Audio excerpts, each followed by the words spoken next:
High altitude. High altitude అంటే ఏంటి? High altitude అంటే ఏంటి?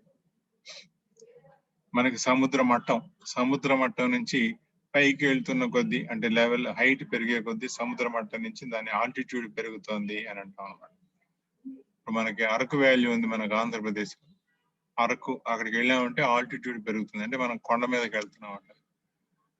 అట్లాగే హిమాలయాల్లోకి వెళ్తే ఆల్టిట్యూడ్ బాగా పెరుగుతుంది. ఈ రకంగా మనకి ఆల్టిట్యూడ్ అంటే లెవెల్, హైట్ లెవెల్ అనేది బాగా పెరుగుతూ ఉంటే దాన్ని హై ఆల్టిట్యూడ్ అంటాం. అంత లెవెల్ పెరిగినప్పుడు ఆ ప్రదేశాల్లో, సముద్ర మట్టానికి బాగా ఎత్తుగా ఉండే ప్రదేశాల్లో మనం పెర్ఫార్మెన్స్ చేయవలసి వచ్చినప్పుడు పరిస్థితులు ఎలా ఉంటాయి, దానికి మనం ఏం చేయాలి అనేది ఇప్పుడు మరి ఈ హై ఆల్టిట్యూడ్ యొక్క ప్రభావాలు స్పోర్ట్స్ మీద ఎలా ఉంటాయి అనేది మనం ఒకసారి తెలుసుకుందాం. 1968లో మెక్సికోలో ఒలింపిక్స్ పెట్టారు. అప్పుడు అందరికీ కూడా ఒక రకమైనటువంటి స్పెషల్ ఇంట్రెస్ట్ వచ్చింది. అది హై ఆల్టిట్యూడ్, 2300 మీటర్స్ ఎత్తులో, సీ లెవెల్ కి 2300 మీటర్ల ఎత్తులో ఉంటుంది అది మామూలుగా సముద్ర మట్టానికి. అక్కడ పెట్టేటప్పటికి అప్పుడు అందరికీ దృష్టి హై ఆల్టిట్యూడ్ ట్రైనింగ్ అనేది వాళ్ళ దృష్టికి వచ్చింది, ప్రపంచం దృష్టికి వచ్చింది. అప్పటి వరకు లేదు. మెక్సికోలో 1968లో ఒలింపిక్స్ పెట్టినప్పుడు హై ఆల్టిట్యూడ్, అది 2300 అడుగుల ఎత్తులో ఉంది. అప్పుడు ఏం చేయాలి? సముద్ర మట్టానికి అక్కడికి తేడా ఉంటది ఖచ్చితంగా, సైంటిస్ట్ కి తెలుసు. అప్పుడు అథ్లెట్స్ ని ఏ రకంగా చేయాలి, ఆల్టిట్యూడ్ ట్రైనింగ్ ఎలా ఇవ్వాలి అనేటటువంటి ఒక ఐడియా అప్పుడు వచ్చింది అనమాట. సో హిల్ స్టేషన్స్ బాగా ఎత్తులో ఉండేటటువంటి ప్రదేశాల్లో అట్మాస్ఫియర్ మనకి చాలా తేడా ఉంటుంది, బాగా చల్లగా ఉంటుంది, ఆక్సిజన్ లెవెల్స్ తగ్గిపోతాయి, మనకి డెన్సిటీ ఆఫ్ ఎయిర్ తగ్గుతుంది, అట్మాస్ఫిరిక్ ప్రెషర్ తగ్గుతుంది. సో ఇవన్నీ తేడాలు ఉంటాయి. మనకి ఆక్సిజన్ పర్సంటేజ్ తగ్గిపోతుంది, మనకి అందేటటువంటి ఆక్సిజన్, అందులో గాలిలో ఆక్సిజన్ యొక్క పర్సంటేజ్ బాగా తగ్గిపోతుంది. డెన్సిటీ ఆఫ్ ఎయిర్ డెన్సిటీ అనేది, ఎయిర్ అనేది పలచబడిపోతుంది, డెన్సిటీ ఆఫ్ ఎయిర్ తగ్గిపోతుంది. ఈ రకంగా మనకి కొన్ని ప్రత్యేకతలు మనకి హై ఆల్టిట్యూడ్ లో ఉంటాయి అన్నమాట. ఎప్పుడైతే అట్మాస్ఫిరిక్ ప్రెషర్ అట్మాస్ఫిరిక్ ప్రెషర్ తగ్గిపోయిందో, ఎప్పుడైతే డెన్సిటీ ఆఫ్ ఎయిర్ కూడా తగ్గిపోయిందో దాని యొక్క ప్రభావం తప్పకుండా పెర్ఫార్మెన్స్ మీద పడుతుంది. సఫిషియెంట్ ఆక్సిజన్ ఎప్పుడైతే అవైలబుల్ గా లేదో, అట్లాగే ఇంకొకటి ఏంటంటే మనకి గ్రావిటేషనల్ ఫోర్స్ అనేది కూడా పైకి లేకపోతే తగ్గిపోతూ ఉంటుంది. ఎప్పుడైతే కిందికి లాగే గుణం ఎప్పుడైతే తగ్గిపోయిందో అప్పుడు ఎక్కువసేపు గాలిలో ప్రయాణించేటటువంటి శక్తి బాడీకి వస్తుంది అన్నమాట. అదొకటి ఇంపార్టెంట్ గా. అయితే ఎండ్యూరెన్స్ యాక్టివిటీస్ అప్పుడు, ఈ మెక్సికో ఒలింపిక్స్ తర్వాత కనుక చూస్తే ఎండ్యూరెన్స్ యాక్టివిటీస్ లో పెర్ఫార్మెన్స్ బాగా తగ్గిపోయింది, డ్రాస్టికల్ గా తగ్గిపోయింది. ఎండ్యూరెన్స్, లాంగ్ డిస్టెన్స్ రన్నింగ్స్, ఎక్కువసేపు మనం పెర్ఫార్మెన్స్ చేసే యాక్టివిటీస్ లో నెగిటివ్ ప్రభావం దాని మీద కనపడింది. ఎందుకంటే oxygen levels are depleted, oxygen levels తగ్గిపోయినాయి. ఎప్పుడైతే సఫిషియెంట్ ఆక్సిజన్ మనకి దొరకట్లేదో అప్పుడు ఆటోమేటిక్ గా మనకి పెర్ఫార్మెన్స్ మీద దాని ప్రభావం పడి తీరుతుంది. అట్లాగే పడింది కూడా మెక్సికో ఒలింపిక్స్ లో.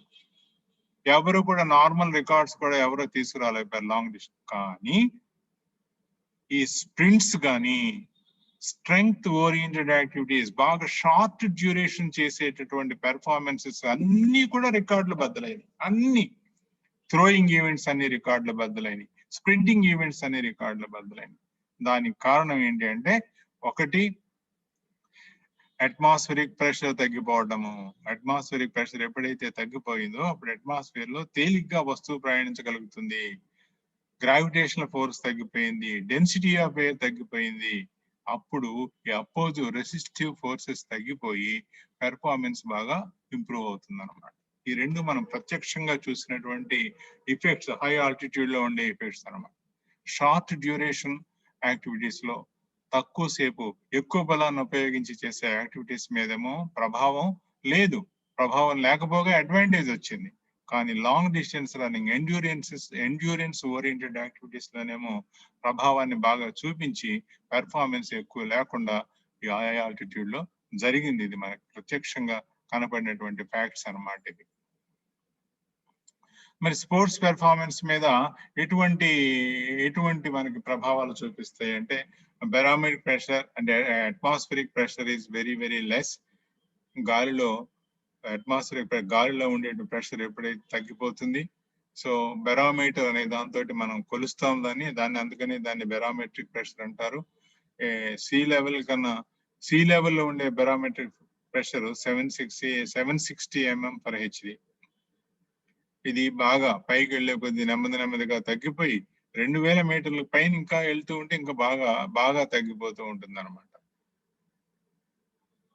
అట్లాగే మనకి ఫోర్స్ ఆఫ్ గ్రావిటీ ఎప్పుడైతే తగ్గిపోతుందో బాడీ వెయిట్ కూడా తగ్గిపోతుంది. స్ట్రెంగ్త్ అంతే ఉంటుంది. మనకి స్ట్రెంగ్త్ ఓరియంటెడ్ యాక్టివిటీస్ పెర్ఫార్మెన్స్ పెరిగేటటువంటి అవకాశం మనకి ఉంది.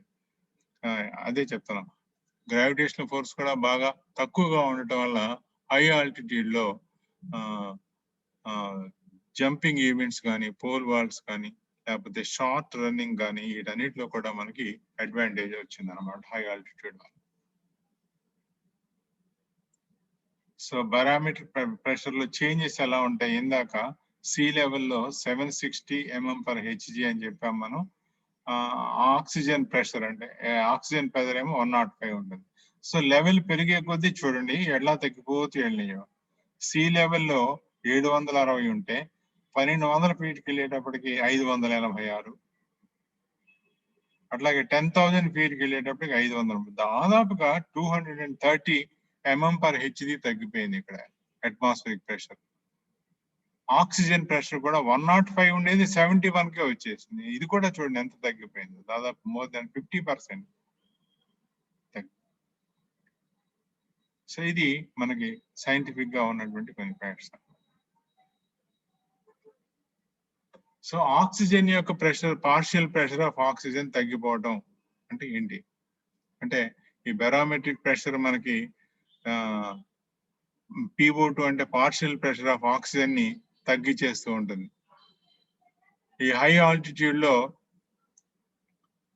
ఆక్సిజన్ సాచురేషన్ కూడా బాగా తగ్గిపోవటం వల్ల, ఆక్సిజన్ గాలిలో శాతం తగ్గిపోవటం వల్ల ఈ PO2 కూడా ఆక్సిజన్ ప్రెషర్ అనేది కూడా తగ్గిపోతుంది అనేది ఒకటి.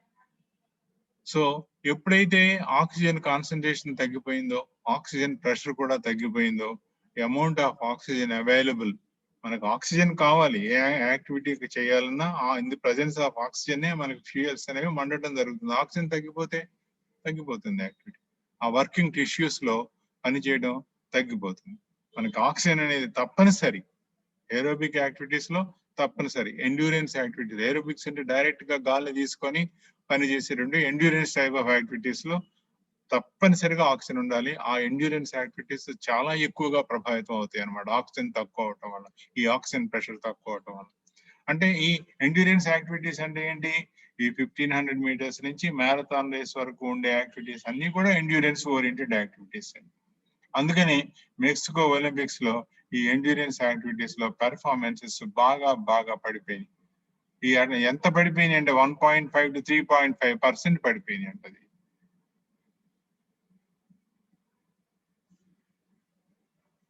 ప్రతి 1000 మీటర్స్ కి ఆక్సిజన్ యూటిలైజేషన్ కెపాసిటీ అనేది దాదాపు 1.5 to 3.5% తగ్గిపోయింది ఈ ఎండ్యూరెన్స్ యాక్టివిటీస్ లో. And depending on the race, distance తక్కువైతే ఇది 1.5, డిస్టెన్స్ బాగా ఎక్కువైతే 3.5 వరకు. అది మ్యారథాన్ లో 3.5 ఉంటే 1500 లో 1.5. సో ఈ వేరియేషన్ అన్నమాట. ఆక్సిజన్ యూటిలైజేషన్ కెపాసిటీ అనేది 1.5 to 3.5% తగ్గిపోయింది. ఆ తగ్గిపోవడం వల్ల నార్మల్ రికార్డ్స్ కూడా రాలేదు, మామూలుగా ఉండే సాధారణ రికార్డ్స్ కూడా రాలేదు. Decrease in density of air, గాలి యొక్క density, it is the amount of air that is present in a cubic millimeter, cubic unit లో ఉండే అమౌంట్ ఆఫ్ ఎయిర్, దాన్నే మనం డెన్సిటీ అంటాము. డెన్సిటీ ఇట్ ఈస్ డిక్రీజ్డ్, చాలా డ్రాస్టిక్ గా డిక్రీజ్ అయిపోతుంది. That reduces the air resistance. ఎప్పుడైతే density of air ఎప్పుడైతే తగ్గిపోయిందో, గాలి మన అథ్లీట్ మీద ప్రొడ్యూస్ చేసే రెసిస్టివ్ ఫోర్స్ తగ్గిపోతుంది అనమాట. సో ఇది ఎప్పుడైతే తగ్గిపోయిందో ఇది ఎప్పుడైతే తగ్గిపోయిందో ఇది షార్ట్ డిస్టెన్సెస్ లోను తర్వాత థ్రోయింగ్ ఈవెంట్స్ లో దాని advantage.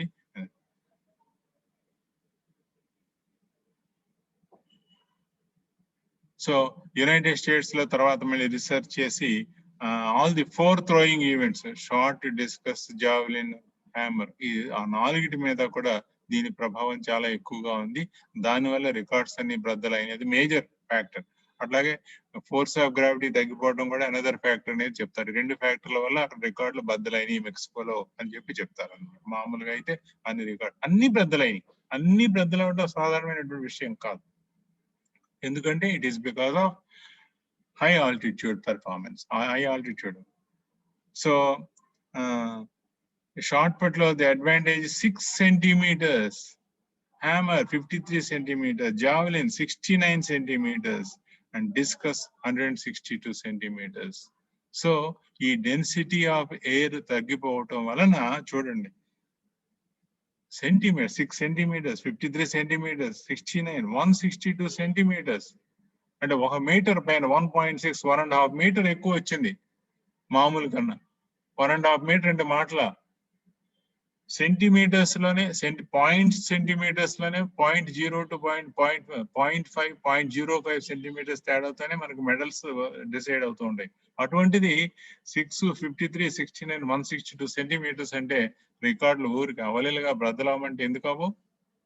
It is one of the major reasons. దానికి ఏంటంటే డెన్సిటీ ఆఫ్ ఎయిర్ అనేది బాగా తగ్గిపోవడం. ఎప్పుడైతే తగ్గిందో ఎయిర్ రెసిస్టెన్స్ అనేది తగ్గిపోయి పెర్ఫార్మెన్స్ లెవెల్స్ బాగా పెరిగిపోతున్నాయి. సో పైకి వెళ్లే కొద్దీ, హై ఆల్టిట్యూడ్ వెళ్లే కొద్దీ ఎయిర్ అంతా కూల్ అయిపోతుంది, డ్రై అయిపోతుంది, వాటర్ వేపర్ కూడా బాగా తగ్గిపోతుంది.